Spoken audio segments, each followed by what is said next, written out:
यीशु मसीह की मृत्यु के बाद 8 अद्भुत और चमत्कारी घटनाएं घटी जिन्हें बाइबल में वर्णित किया गया है कि वे परमेश्वर के पुत्र थे।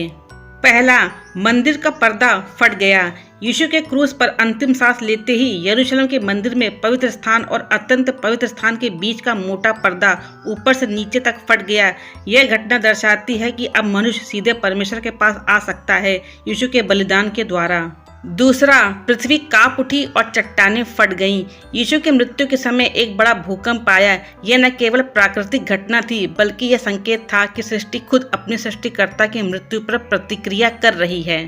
तीसरा, कब्रें खुल गईं और कई संत पुनर्जीवित हुए। यीशु की मृत्यु के समय कई संतों की कब्रें खुल गईं और वे पुनर्जीवित होकर लोगों को दिखाई दिए। यह भविष्यवाणी का आंशिक पूर्ति था कि मसीह मृत्यु पर विजय पाएंगे और दूसरों को भी जीवन देंगे। चौथा, रोमी सूबेदार का विश्वास। जब सूबेदार और उसके सैनिकों ने यह सब देखा, भूकंप, अंधकार और यीशु की मृत्यु, तो वे डर कर बोले, वास्तव में यह परमेश्वर का पुत्र था। यह एक चमत्कारी परिवर्तन था, एक रोमी अधिकारी का मन परिवर्तन। पांचवा, अंधकार छा गया। यीशु के क्रूस पर लटकाए जाने के बाद दोपहर 12 बजे से 3 बजे तक पूरे क्षेत्र में अंधकार छा गया।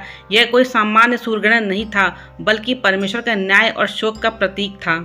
छठा, यीशु का पुनरुत्थान। यीशु तीसरे दिन मृतकों में से जी उठे। यह ईसाई विश्वास का केंद्रीय सत्य है और यह दर्शाता है कि मृत्यु पर उसका अधिकार नहीं रहा। यह सबसे महान चमत्कार था। सातवां, स्वर्गदूत का कब्र पर प्रकट होना। यीशु के पुनरुत्थान के समय एक स्वर्गदूत स्वर्ग से आया जिसने पत्थर को लुढ़काया और उसके ऊपर बैठ गया। उसका रूप बिजली के समान और वस्त्र बर्फ की तरह उजला था। सैनिक भय से कांप उठे। आठवां, यीशु का चेलों के ऊपर प्रकट होना। यीशु पुनर्जीवित होकर कई बार अपने चेलों को दिखाई दिए। उन्होंने थॉमस को अपने घाव छूने दिए और यह प्रमाणित किया कि वे वास्तव में जी उठे हैं। ये सभी घटनाएं इस बात का प्रमाण है कि यीशु मसीह की मृत्यु केवल एक मानव की मृत्यु नहीं थी बल्कि वह एक परम योजना का भाग थी, पापों से उद्धार का मार्ग खोलने वाली मृत्यु।